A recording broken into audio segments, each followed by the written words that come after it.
ассалому алайкум дӯстони азиз, хуш омадед ба канали Мадина Тиҷи. Ба канали мо обуна шавед то аз дигар видеоҳои мо бохабар бошед.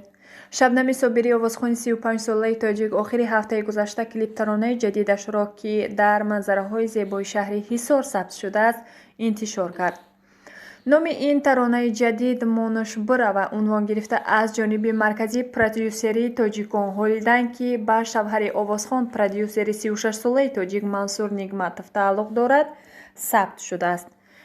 матни суруд моли шоир ва рӯзноманигор Орзу Исоев буда ба он оҳангсози шинохта Даврони Раҳматзод оҳанг бастанд.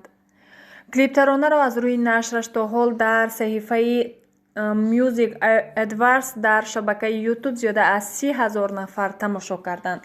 Шабнами Собирӣ тариқи суруд аз рафтани ёри бевафову булҳавасаш изҳори хушнудӣ кардааст. баъзе корбарон баъди тамошои клиптарона навиштанд, ки Овозхон аз шавҳараш ҷудо шудааст ва ин суруд маҳз ба Мансур Нигматов дахл дорад. Аммо овозаи ҷудо шудани Шабнам ва Мансур, ки зиёда аз 10 сол боз бо ҳам зиндагӣ мекунанду соҳиби 3 фарзанд ҳастанд, асоси воқеӣ надорад.